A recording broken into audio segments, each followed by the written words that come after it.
going on, yo? It's your boy J.H. Gibbons. I'm gonna see. And welcome to yet another episode of the Achromous Podcast, episode number 35. And we are still rolling 35 weeks straight, bringing you some of the greatest energy, some of the greatest gems and healthy habits that you can find anywhere on the internet. Man, if you are now coming here, if this is your first time joining this podcast, we got something for you.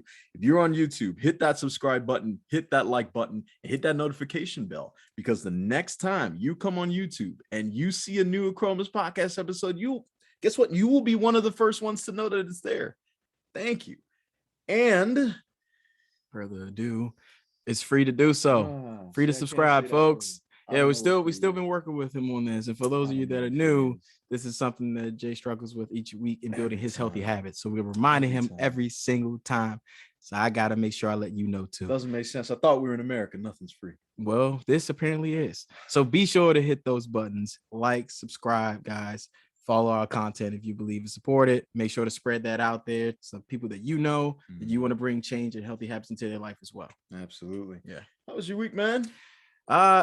First and foremost, I'm alive. Hey, so it's what it needed to have been. Mm-hmm. But yeah, it definitely required part of last week's episode and confidence in my self-image to be able to function like I've been doing, take on tasks as it relates to work and to other life events. Yeah, buddy. But it's been a long one. It has been. Look, you know what's funny? I was actually at work the other day. Just the other day, not any other day in the week, but just that other day. And what happened was, of course, we're still in this sort of pandemic COVID kind of thing. Yeah. And I was told to get on camera, and I was looking at myself, but I couldn't see myself. I just saw a black dark shadow and some white teeth. And so what happened was, after the call, my boss was like, Jay, what's going on with the cam? Blah, blah, blah. People want to see your great shiny face and your bright smile and all that stuff. So I was like, that is really kin to my self-image, because it seems like I was hiding away from people instead of really showing my face, showing what God blessed me with, showing this great smile, and putting myself out there as I should. So, man, what a lesson learned last week. It's funny, as you said a couple weeks ago, every single time we do an Achromous podcast, it's almost like we see the same things that we talk about come to fruition the next week. So yes, we're literally speaking all of this into existence. And I'm sure this week's episode isn't going to be any different. Oh, I agree, especially with the guests we're going to have coming on. So I think without further ado, I'm excited. Let's get into it. Wow. So look, I met this gentleman a few years ago. It was through you. I know you guys work together. What a great man this guy is. Look, he is from the DMV. He is an actor. He decided, he's like, yo, I got to take my love. I got to take my passion for what I do on the road. I got to go to a place where I know I'll be able to grow into what I want to do. So this gentleman has done exactly that. Yeah. He now has a podcast. It's called Just Some Film Guys. It's a great podcast. If you have not been able to hear it just yet, it's available on all platforms, including Apple Podcasts. He's also got this film festival movie that's really going around in all sorts of film festivals out there. And I did get a chance to see some clips of it. Yeah. It's hilarious. Yeah. And I have to refrain from actually saying the name zombie and say actually living dead, because I guess zombie is just not the right word to use. But without further ado, ladies and gentlemen, the Achromous Podcast is proud to present for episode 35 none other than Mr. Kevin Saunders. Kevin, what is this? How's everyone doing today? We are fantastic. How are you? Absolutely fantastic. And welcome to episode 35 of the Achromous Podcast. What a day it has been. Kevin, how has your day been? Well, my day's been busy here. As you can see in London, there's a lot of rain here and all sorts of good stuff there. So it's always raining here in London. So now I'm messing around. I'm in Atlanta, where it also rains a good bit too, which is kind of interesting. But day's going well. Day's going very well. Yeah. I can't complain. Very busy, but going very well though. I hear you. How about y'all? How's y'all's day going? Yo, it has been fantastic. It has been busy. It has been blessed. As you know, we are always busy. I know you are always busy. Yeah. We got schedules to keep. I know you do too. And like I said, we are thankful that you were able to step foot into the Achromous Podcast this afternoon. Man. It's a blessing, man. So welcome. Oh, the blessings, man.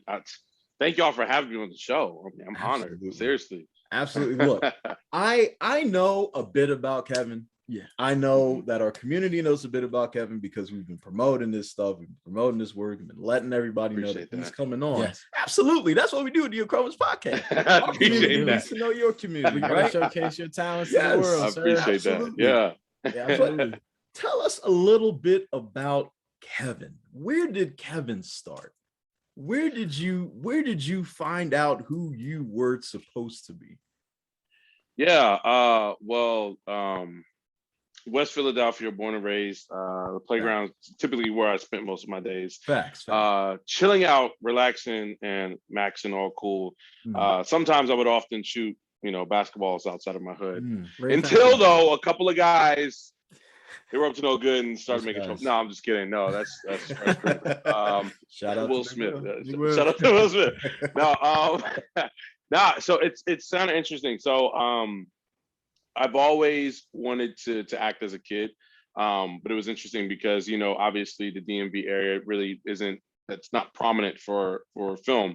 So the films that were there, of course, were like The Wire, especially around that age for myself, and then later on was House of Cards, and well, that ended because Kevin Spacey's weird. We've had a conversation about that. yeah. That was that's facts. That guy is still in hiding. Else. I don't know. Yeah, but no comment. But no, it's cool because like I always wanted to act as a kid, but I think as I grew older and things like that, life kind of was like, always told you can't do that thing because it's not safe. You can't make sure you're this and not that and so on. So I kind of grew up with a insecurity, right? Where it's like, I always wanted to do it, but I never really attained it. And never really pursued it per se. It was always like, there was kind of like that thing that was always over there. I don't want to talk too much, but do you want to know, I guess, the full how it kind of came about? This is all you, brother. Yep. Okay. So it's kind of interesting. So obviously went to high school and things like that, was not involved in drama or anything like that. But what's interesting is that when I got to be an adult, because obviously I made like funny videos in college or in high school and stuff like that.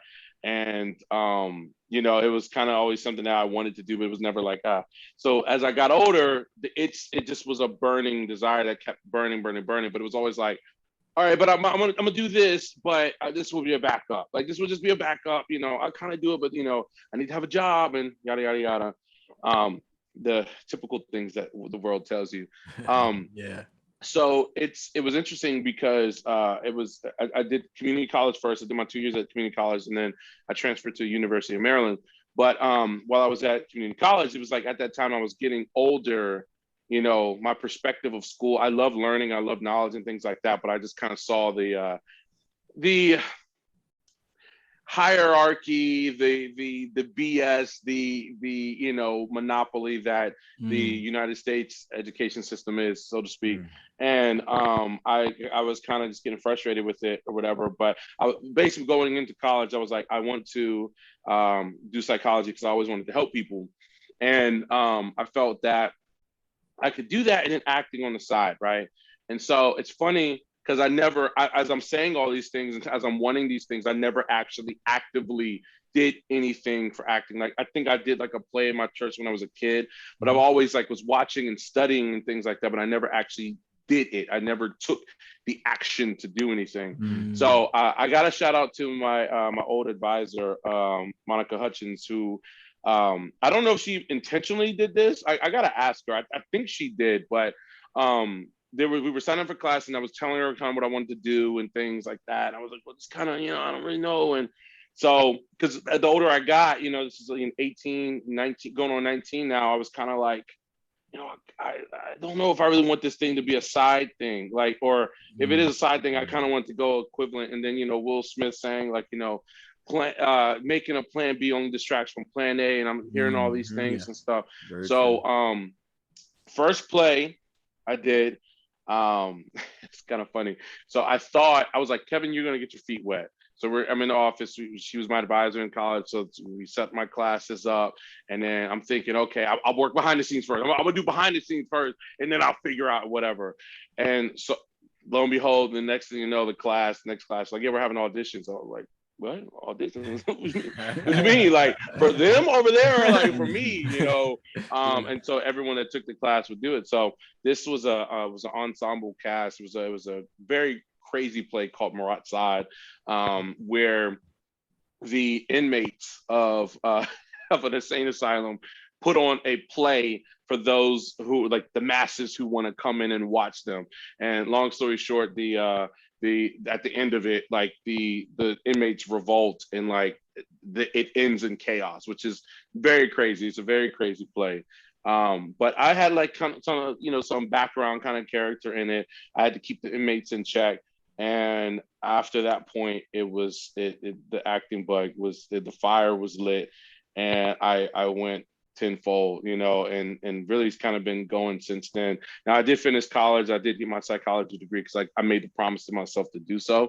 But I was like, nah, this is what I'm gonna do. So I think it was my sophomore year where I was like, I'll finish, but yeah, this is the goal here. So yeah. Wow. And Yeah. so how, I mean, there's a ton of people out here now. They have TikTok, they have IG, they have whatever, and they're putting their roles out there. They're doing what they want to do, and some of it hits, others it's like, man, don't quit your day job. But when did you realize that you really had a talent here? When did you fully realize that, man, acting is my thing. This is my calling? It's interesting. So as I was growing, even though I was not actually doing anything, I was still learning. I was priming myself, right? Now, I was always the class clown. I was always like, I would study stand-up and things. So when I was in class, I was always cracking jokes. I would hear certain things or think of certain stuff, and I would use it in in the classroom. So I was always like that kind of class clown guy. And I saw it, but didn't really see it per se. But I will say, when you step into a realm where you know of, but you don't really know, you know what I mean? Like, I watched tons of, I grew up watching TV, movies, things like that. I would watch actors and things, but until you're in it, you don't really know. So when I got in it, it was kind of like, oh shoot. But then it was like, nah, like I want to, I don't feel like I per se belong here, because especially theater is very cliquish, but I want to belong here. So it's like you kind of do different things. But I think, especially after my second play that I did, where I had a way bigger role. More time had passed. I think it was like a year had passed or so, and or maybe not even a whole year had passed. I think it was like that summer we put it on, and I got a bigger part, and then I realized the heftiness of that part and stuff, and having to go through those life lessons in a lot of different ways. After I got that part, I kind of taught me, and I kind of saw people's responses, how I felt, the different things and everything. I was like, oh, I belong here now. You know what I mean?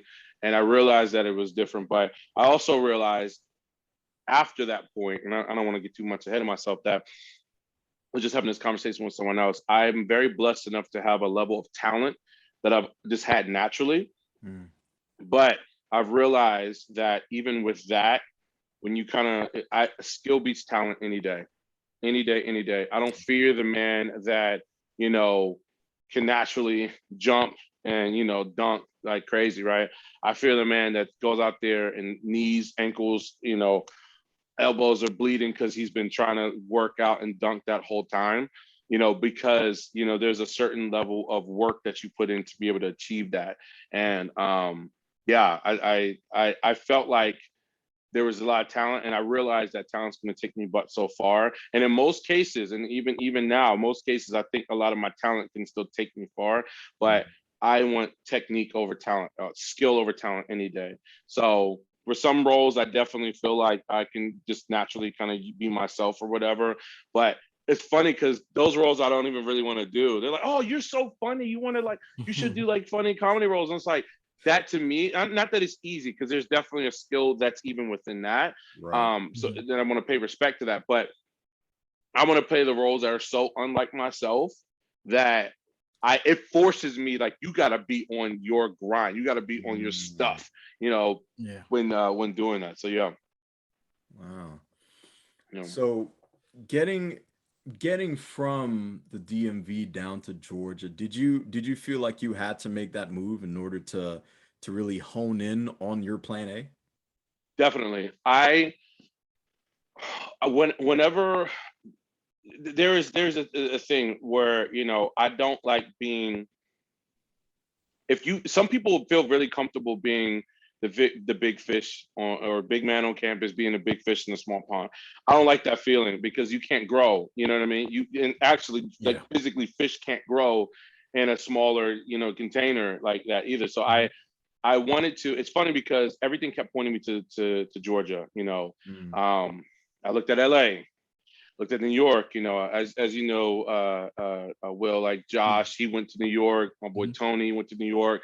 And they made a name for themselves up there. But everything kept pointing me to Atlanta, and it's interesting because, like, now, like, everyone's looking at Atlanta now after I've moved. I know people that went out to LA, and everyone's like, "Holy crap!" But it's just everything pointed back there. So I did my research. That's the other thing too. A lot of people, I can honestly and humbly say I did not do everything in my fullest abilities in Maryland before I left. I didn't, but I did do a lot there, and I made the conscious decision and I knew what I needed to do to be prepped and ready before I moved wherever, right? And I did my research before I came here.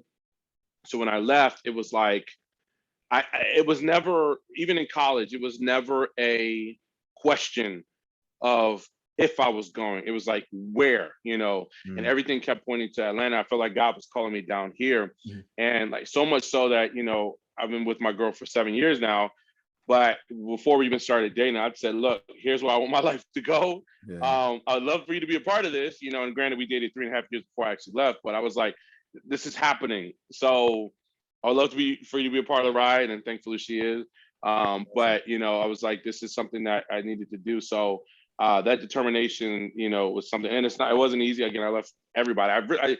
My roommate who I live with here, I did film with at Maryland University, but I didn't necessarily have anybody here, and I also have some family friends, but I was coming here on my own, and it's never easy, but it was always something I felt like I had to do. So, yeah.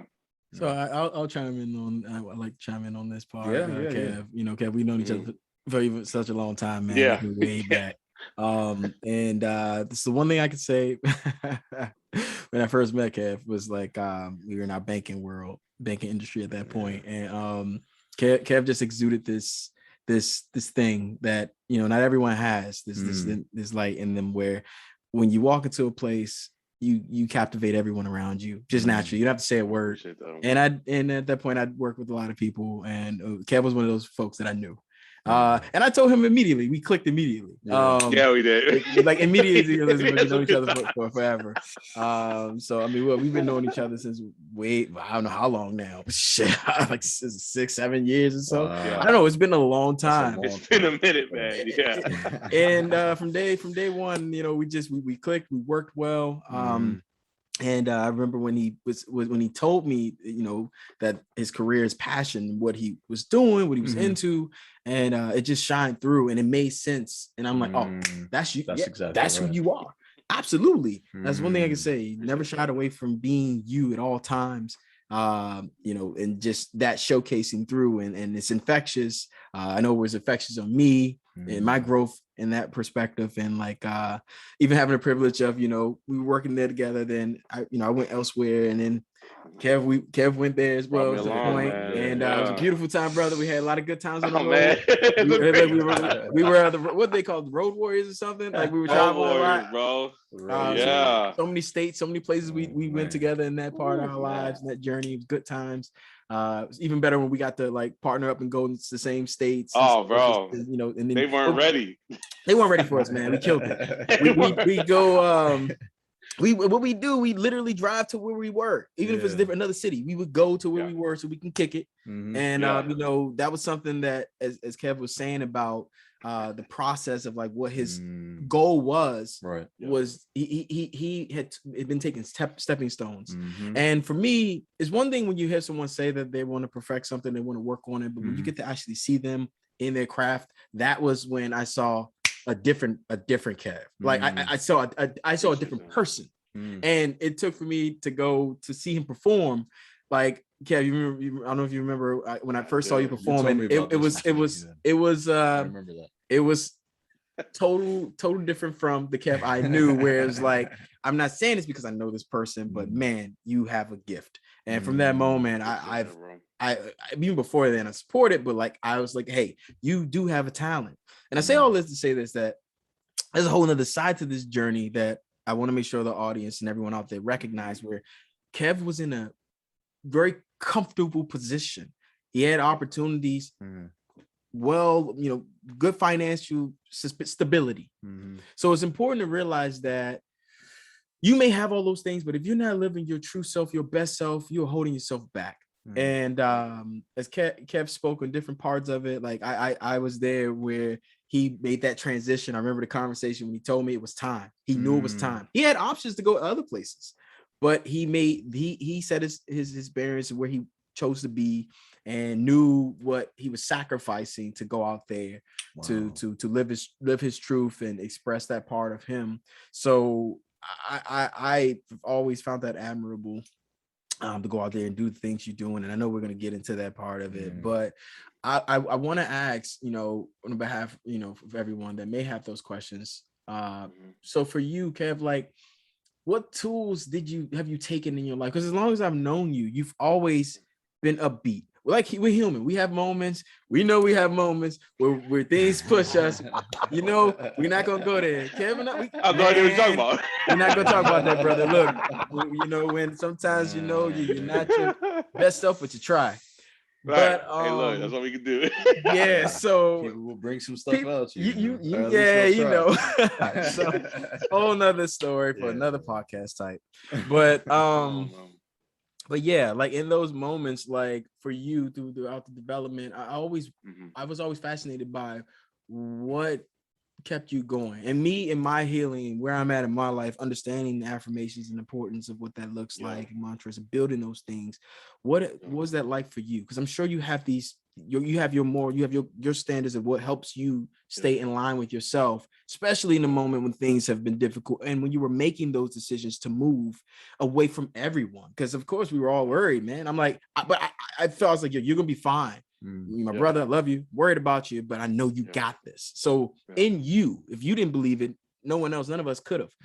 So in you, what was it that when you knew it was time for you to make that move, and what steps and methods did you learn along the way that you've kept with you since that time to now, that's been consistent for you? Because you've been down there for some years now, brother. You've been down there for years. It's a great question. Yeah. Before I answer that question, I also want just everyone to know this on the podcast. So before I left, and he didn't have to do this. He did not have to do this. And I even financially, I know I could have done it, and he knew I could do it. So before I left, I was telling Will, I was like, yo, man, and again, like Will stated, we were working together. And again, I did leave a career job. You know, I tried to see if they can work it out, and it didn't work out, which actually in hindsight was the best thing for me. But when I was going down there, you know, I was like, well, okay, I got to have all my package ready. I got to have my stuff ready because like I'm going to need to submit to agents, and I need to boom. I need to get all this stuff, you know. And I was like, I need to get these headshots, but I need to get them this week and stuff. And Will comes up to me. He was like, hey, man, I just want to let you know something. He's like, here's the money. I want you to go ahead and not have to worry about this for your headshots. And he gave me money for my headshots. He didn't have to do it, but he did to look out for me. And I will never forget that, bro. I will never, ever forget that.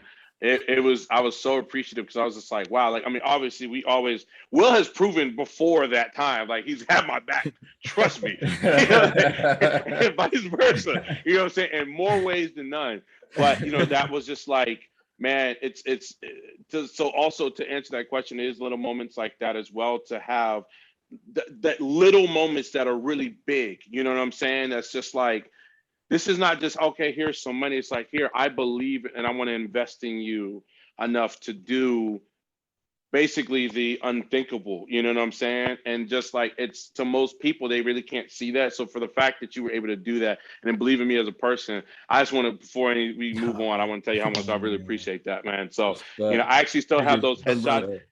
It's funny because like, you learn things along the way, right? So the guy who did it is one of my boys. I'm not gonna say his name, but he's not a headshot photographer, right? But so it's funny because when I got my agent, she was like, "Oh, these headshots are good." So I was like, "Oh god!" but it's a part of the learning process, though, because you know, at the end of the day, regardless, it wasn't necessarily, especially the blessing that you bestowed upon me. Will, it's like it was good enough to still get that or whatever, but it was the learning process to be like, oh shoot, okay, so these are headshots and these are just, okay, I'm just kind of getting a photo, you know, and things like that. So you learn, and then I don't know if you ever got a chance to, if you ever actors do it, like even the big names do it. It's so cool where they'll say my first headshot and then like my headshot now. It's so funny how night and day they are as well. So I think about that, but like that first one though, man, like I will always cherish, because I'm like, man, like you believed in me. Even my homie that took him, I appreciate that, you know, but just the fact that you believed in me to be able to do it. And I was like, wow, like this was me kind of going on this journey from like boy to man in a way. But yeah, what was your question? I'm sorry, I went off on a tangent. I'm sorry. What was your question? Nah, it's all good, brother. I mean, pleasure. You know, what doesn't need to be said is understood. So I you know, that's just how it is. Appreciate you, and you're doing your thing. You're showcasing your talent to the world, and that's all I wanted you to do. Just to go out there, push yourself, to believe in yourself, and in all honesty, like there's the moments like that hindsight grew too, because it's allowed me to be as I am today.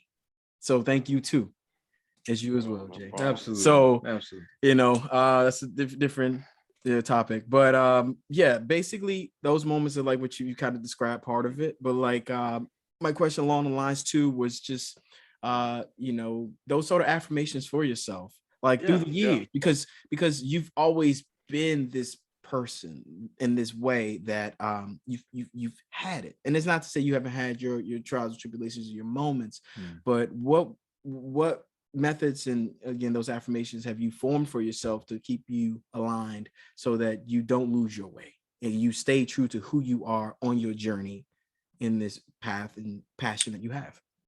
Yeah. So even before I get into some more specifics, I say along the way has definitely been God, you know, because at the end of the day, it's like no matter what decisions I made, no matter my perspective, things like that, he's always had like held my hand along the way to be like, nah, like you're good. You know what I mean? Like lowest of lows, highest of highs. It's like, nah, you're good. You know what I mean?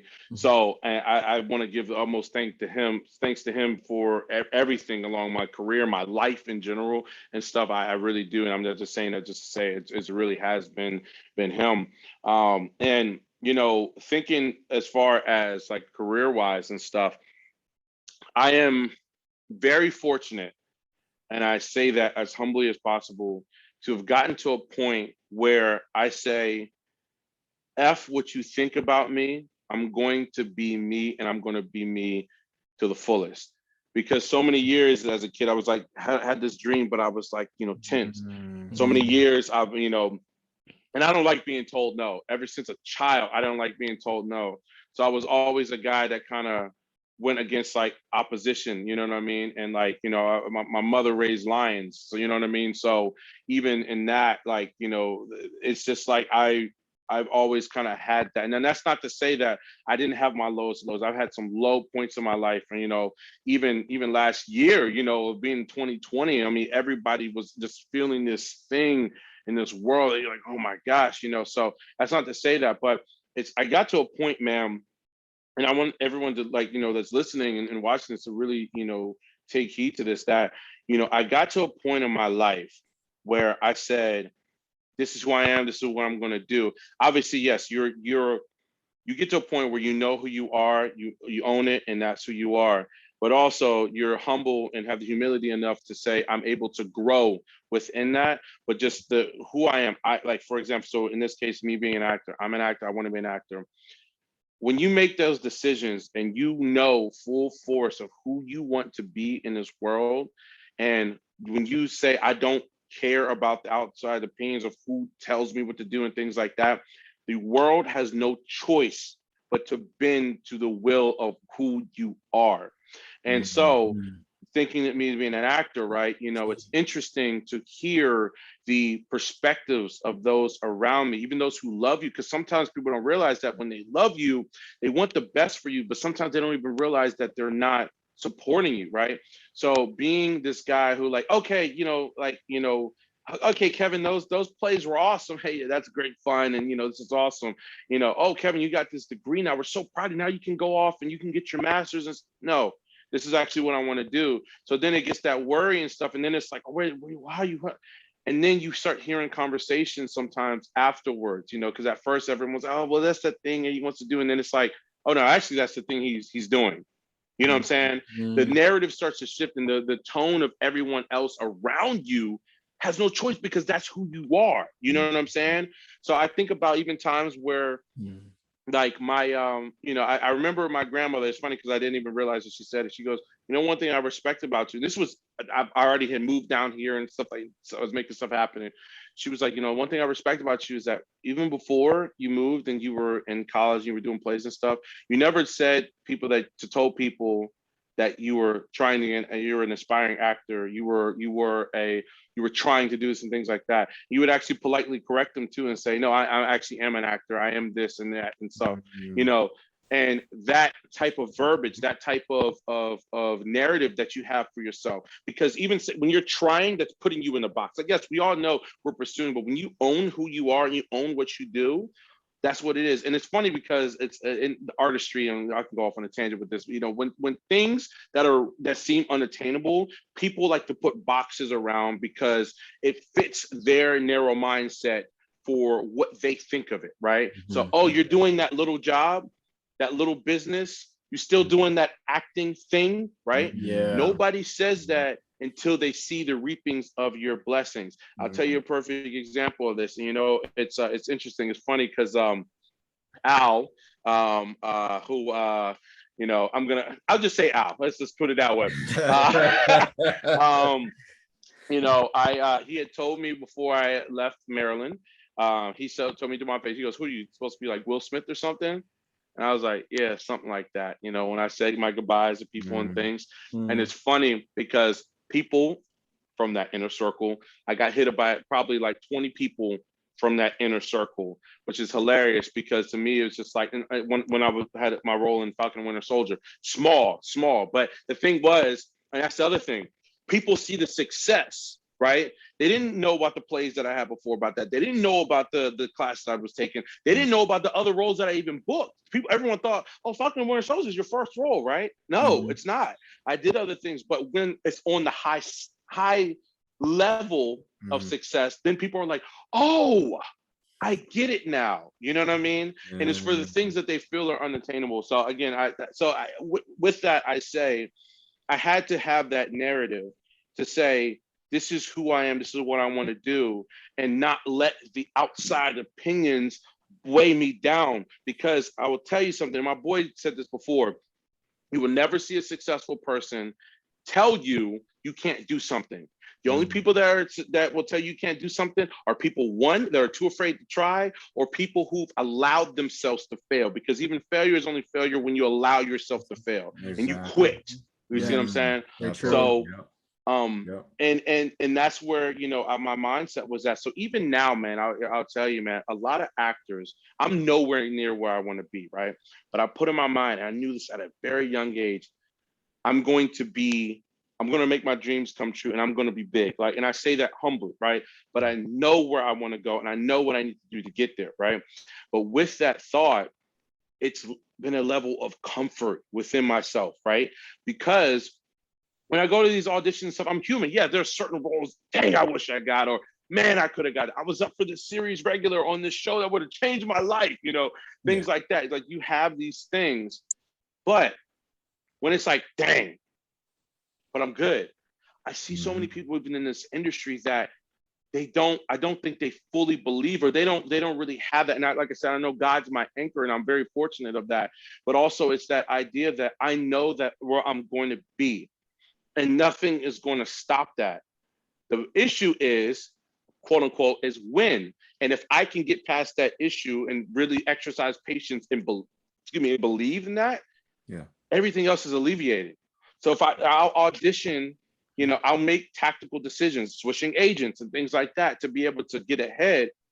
But because you have to be proactive about what you want to do. But I never fear, still to this day, I never fear, what if I don't make it? You see what I'm saying? Like, obviously things pop in your head, but it's gone, and I think that's a very comforting feeling. Excuse me.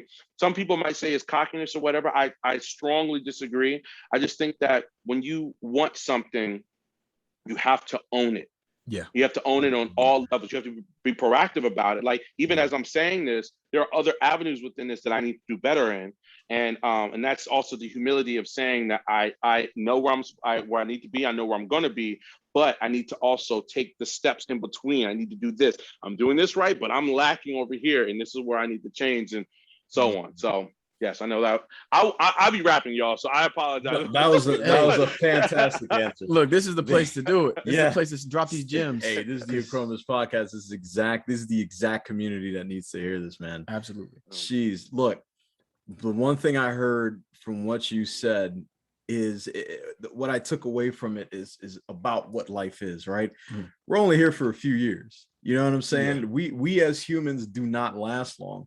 Even in my phone, every single morning before I get out of bed, I may die tomorrow. Yes. You saw that for years. I had it for years. Wow. Because it reminds me that this is all temporary. Yeah. So everything that has to be done will be done today. We are who we already are. We're fulfilling our destiny as we go.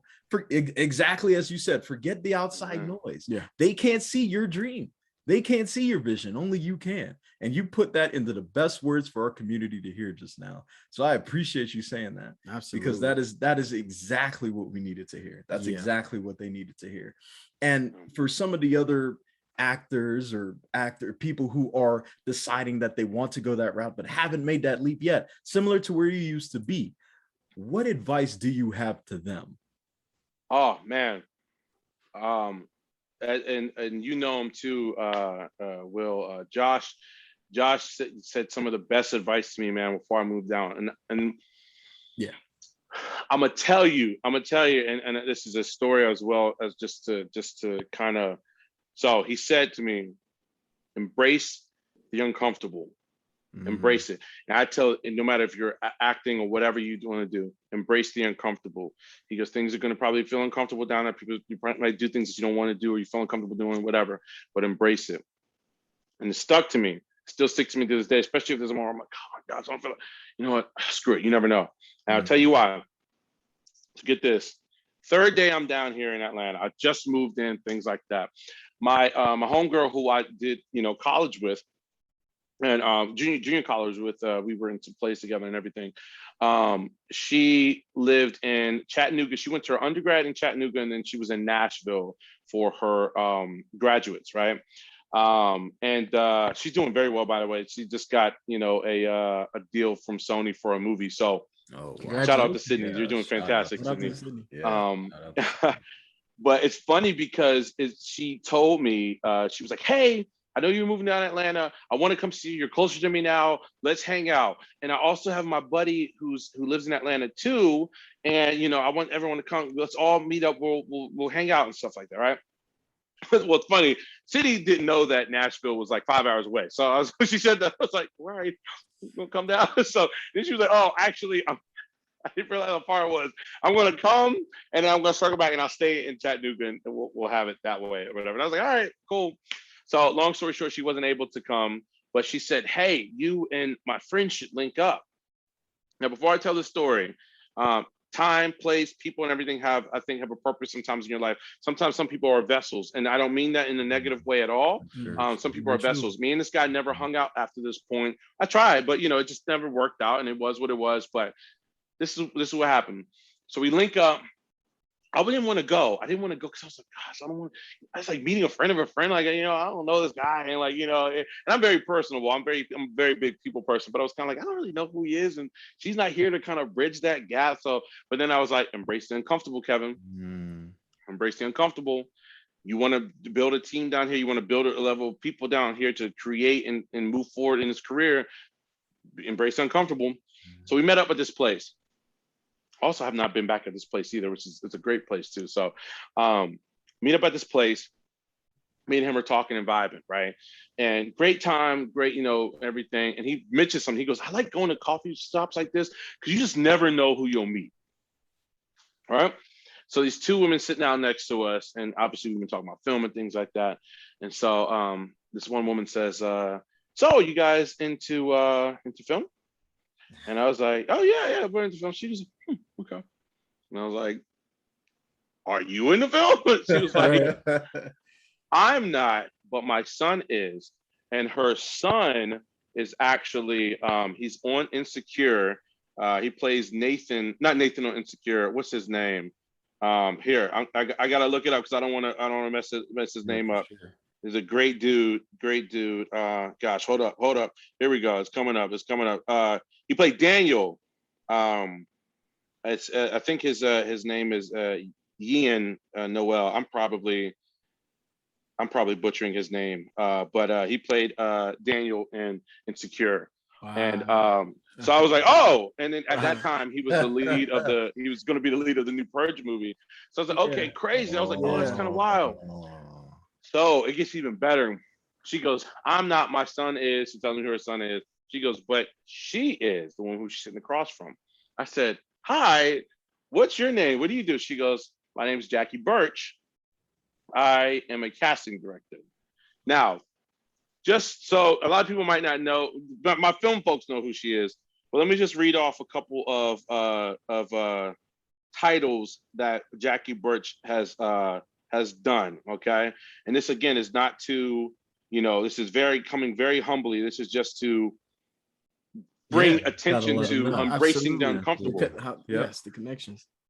Die Hard. Yeah. Coming to America. The Breakfast Club. What else? What else she do? I know she did Predator. I think 1 and 2. She also did basically every big '80s movie you can think of. Oh my! She did. Amazing. You know what I'm saying? Amazing. Like legendary movies. Look at God, huh? Wow. And, right. Amen. And it's funny because not only did I meet her, it was also funny. Another funny story. I told her, I was like, "Yo, we literally just said you never know who you can meet in these places." So she laughed about it, ha ha ha. Then this other woman comes and sits down, and we laugh, and we're like, she definitely looked like she had this certain look, and I was like, we said, "Hey, are you an actress?" And she was like, "Yeah, I am. How'd y'all know?" We were like, "Wait, what?" So there's a show, The Haunting of Hill House, and she was one of the lead sisters in the show, and her husband was like the show creator. So we were like, we literally just made this whole joke. This is my 3rd day in LA, and I'm like, what in the world is going on here? What is happening? I was like, when I take the stars online, I was like, God, yes, I know I'm supposed to be here now. I was like, thank you, I appreciate it. And Jackie also, and this is another thing too, Jackie linked me up with my first agent, and I was with her for 3.5 years. I just left her, but she linked me up with my first agent, Susan, who gave me a chance. She said, "Now, granted, your stuff was pretty good. Now, I had I did my research. I remember being at work, Will, as you know, doing research as well and trying to figure out how can I best tackle it. So when the opportunity came, which it did, I had my SHIT together, you know what I'm saying? Yes, and then it was like, boom, and so whenever that happened, it was just kind of crazy. And she said, "I want to let you know, Jackie likes you." And because she goes, "Obviously you had your stuff in order and I like it and all, but she goes, I'm really giving you a chance because Jackie likes you." And I was like, okay, thank you. And that's was what led to, my career, going from that point on the film side of the industry. And me and Jackie are still friends to this day. She lives like not too far from me. I go over her house from time to time, all the time. So shout out to Jackie. Wow. Yeah, thank you for all the great movies you thank you, Miss Jackie. Classic. Thank you. Yeah, man. Yeah, life changed with all those movies. Let me tell you. Yes. Oh my goodness. Wow. Yeah. And just putting it there, you wouldn't have met Jackie if you didn't leave when you did. if you weren't in that location when you were. All of those things aligned because you decided you were going to take a risk, you were going to take a chance on yourself, you were going to follow your dreams, again, forgetting what anybody else has said about what you have to do.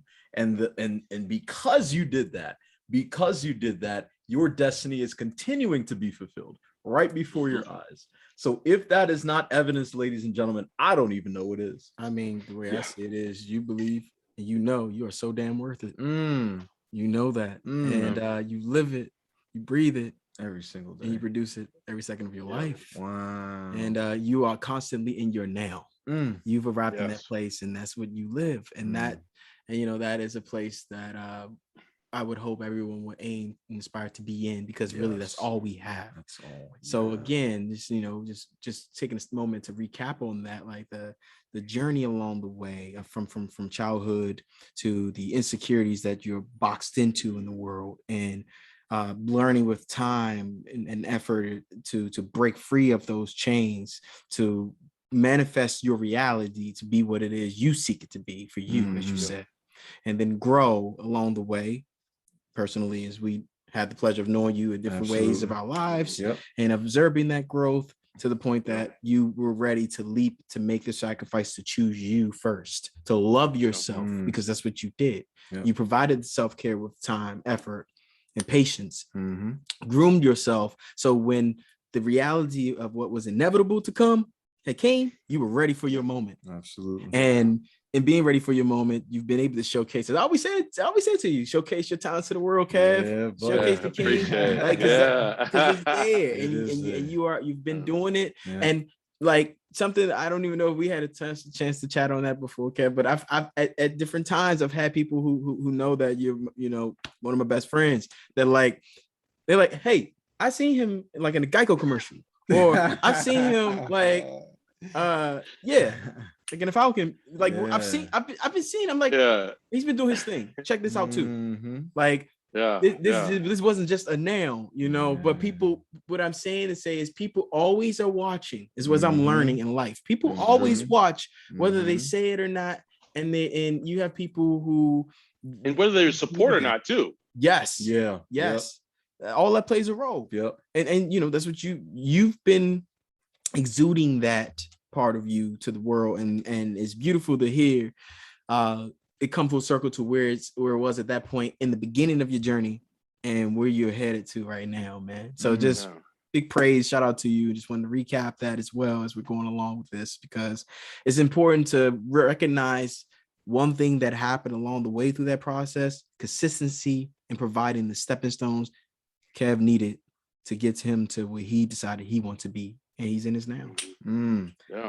Wow. And I think also too, like, one thing I can say, and again, it's when you're in your space and you know where you're going and things like that, it's also like I said, being able to grow in the moments and things like that. So I'll tell you, man, like right now, I just took on a full-time job. Now, when I left a full-time job, I was like, leaving the whole career thing, right? I was very blessed, very, very blessed to have had jobs that were in the film industry in some capacity. I was a tour guide and wore a lot of different hats at an establishment called Atlanta Movie Tours. The best people and family I've ever worked with, I'm excluding you, Will. Appreciate that. But no, it was just like, it was such a fantastic place. I mean, that's my family, and the best bosses I've ever worked under. Like, they really do care about people. And then I was also working as a audition coach as well, at another establishment with some other phenomenal bosses. And then it's like COVID hits, right? And then you're like, wow, my system, my life was shaken, you know what I mean? And also I was in a space where it's like, no, I was not making nearly as much money. Sometimes I was penny pinching and things like that. And I was always paying my rent and stuff, but it was like, money got tighter, I'm not able to do certain things and so on and so forth. But one of the things that now I'm in, right? And I had to check myself the other day. So I just got hired on another job. I'm not going to go into the details of what the job is, but I was recruited from, someone who does PR for Atlanta Movie Tours. And it's interesting, man, because, obviously it's like a job, right? It's a full-time salary job, right? And here's the perspective, which is kind of interesting. It's not in the film industry. It's not really what I want to do. So sometimes I'm like, okay, it's a full-time job, but you know what though?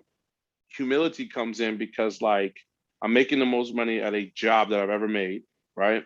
I am, it came at a time where I needed money, especially after 2020 hit and then funds are cut and things like that, you know what I mean? So not only did I just get a job that was paying the bills, that when needed, but it also was tenfold, like you're going to make the most money. So I had to catch myself because I remember times where I was like washing dishes, for work, people looking down on me, it's like, oh, you're just a dishwasher, things like that, and, then I had to kind of catch myself. I'm just like, there's no conflict because honestly, it's like this. I'm at a point too in my life where, yes, I own this and this is what it is. This is the dream.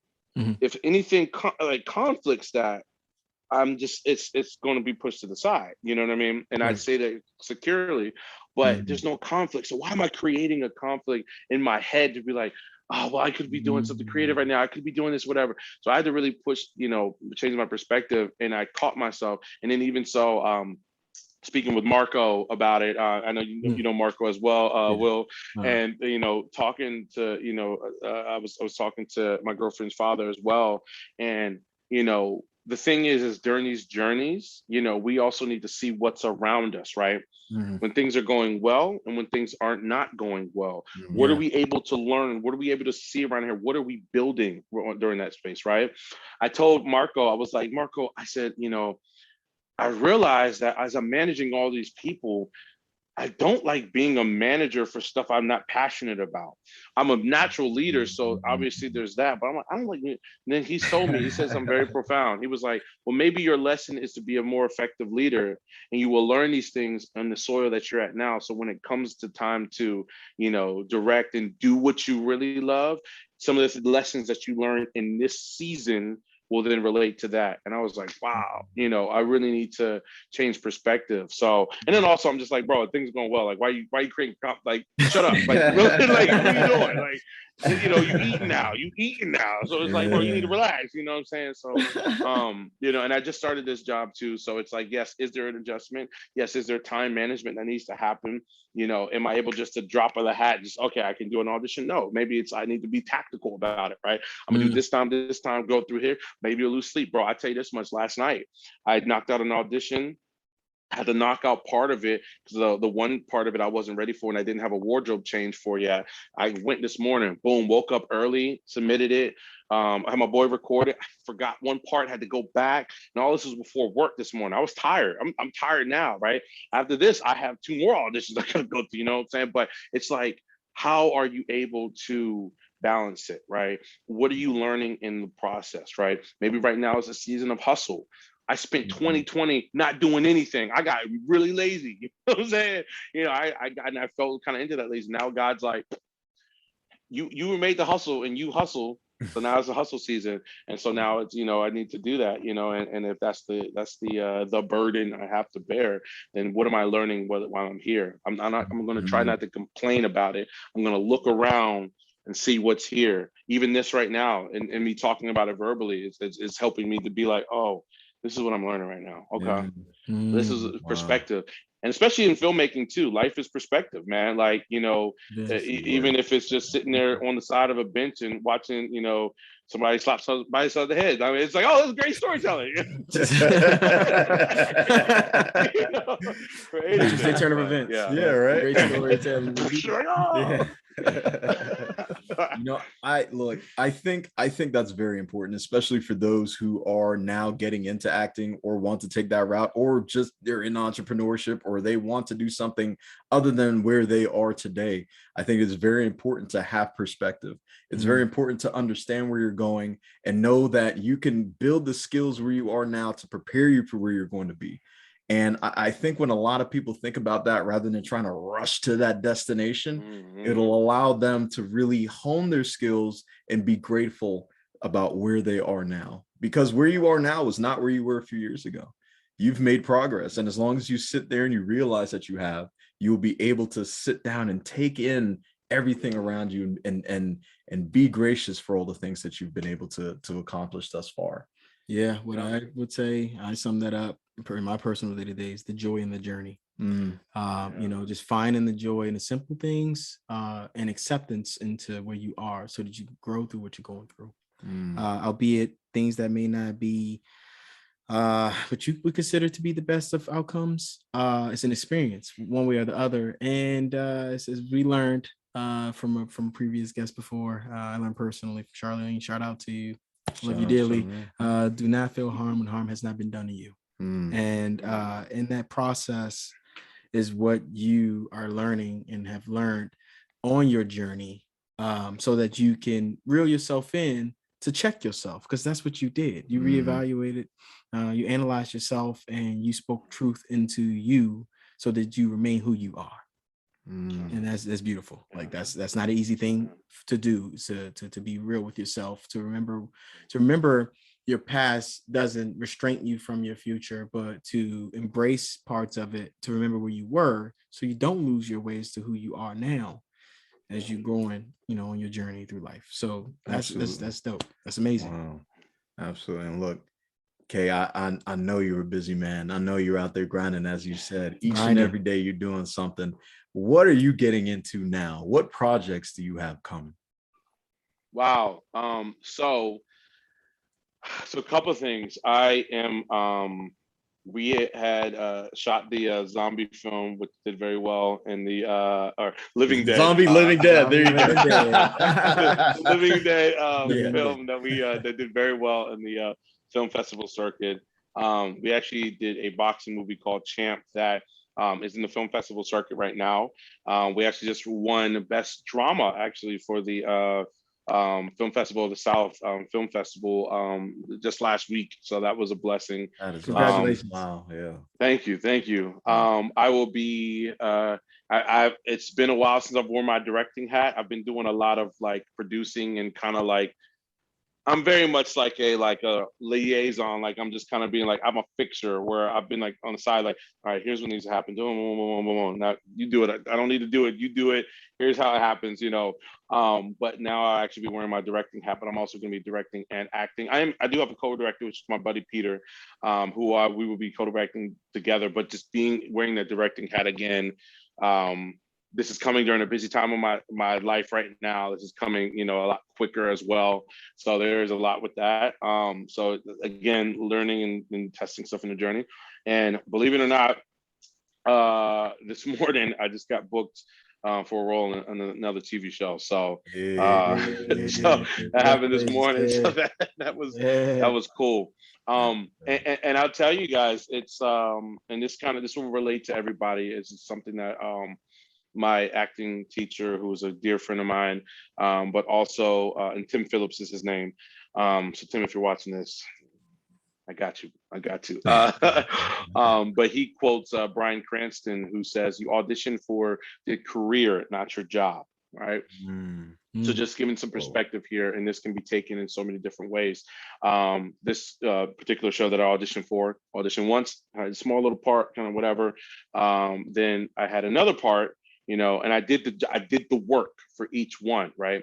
And then I got director requested for one scene, which they were like, hey, we want him to audition for this. We're going to give this character a name too, which could be like, I can maybe come back or whatever. And then I was director requested for something else, right? Now, again, understanding industry and stuff like that, I was like, I know this one I don't fit because I'm too young, but I'm going to do the work. Because now I recognize they're trying to place me. And the thing is, it's like, and Tom Hardy talked about this too. He was like, whether you're acting for $5, no money, or for a $multi-million set, you do the work no matter what. So I did it. And then it's interesting because but the fact is I did 2 to get the director request. Then they requested me again, trying to figure out where I was at. And then I just got booked for the show.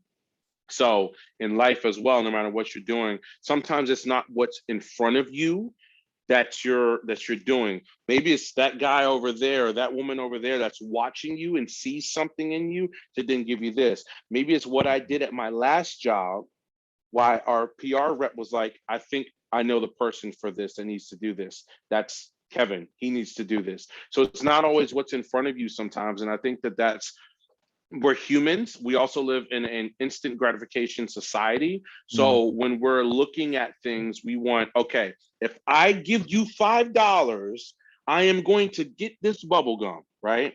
But it's hard sometimes when someone's like, if I got to give you this $5, maybe in 10 years, this will turn to 5,000, and that's where the issues are, right? Where sometimes we just got to just do the work all times, have the positive attitude all the times. Yes, we're human. Sometimes we have our days and things like that. But from there, we need to trust and know that things will be what they will be. And it might not be on our time, which is the hard thing to the parts will to follow or to swallow, excuse me. That's true. That's a good pointer. Things that do not work on our time because the time we're given is borrowed as it is. So it goes back to being in your now. That's why that's so imperative. So imperative. Man, wow. That's so good stuff. Good stuff, Kev. Man, so many gems you've dropped, man. Yeah, I look cutting this thing up and dicing it up and slicing it and producing it. There are a lot of gems in this. This is amazing. I'm an old man. I learned a lot in my day. Hey, you're a great storyteller. You're a great human being, man. Absolutely. I felt like I've learned more about you in about an hour than I have already known the past 5-6 years. Honestly, I promise you that, man.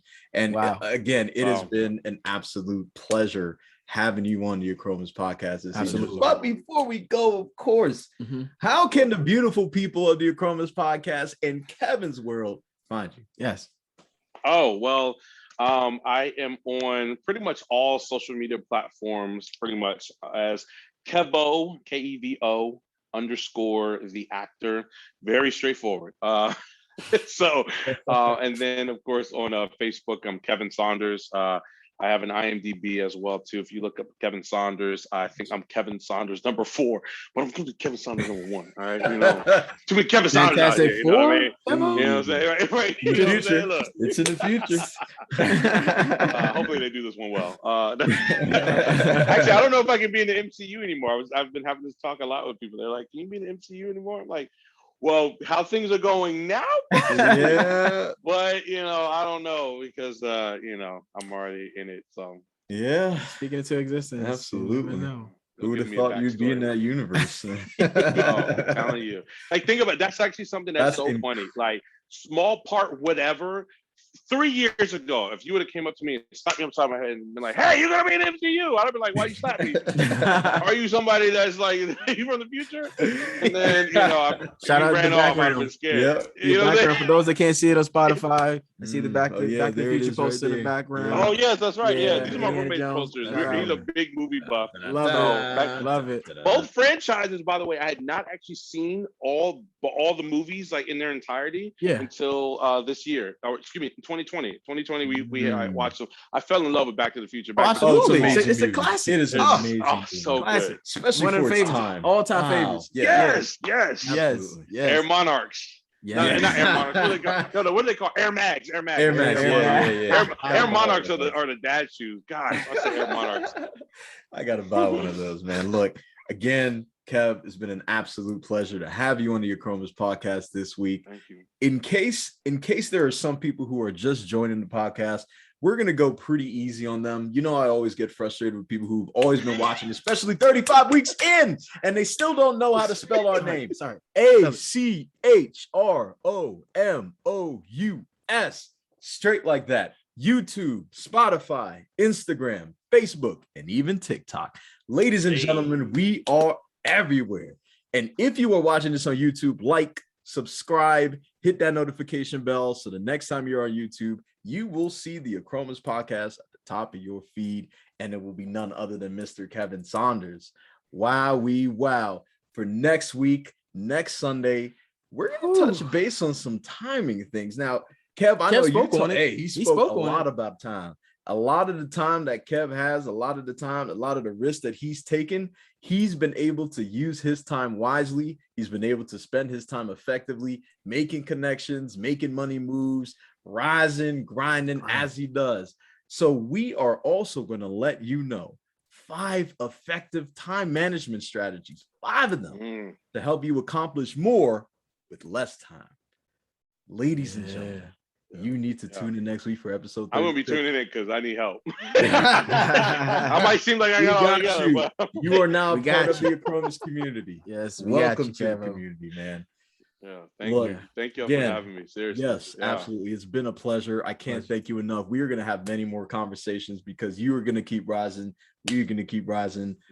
We are all going to rise together. Oh yeah. We'll be seeing Kev again at some point down the line, guys. Rest assured. I can't wait. So look, until next Sunday, it's your boy JH Gibbons. We'll see. Peace.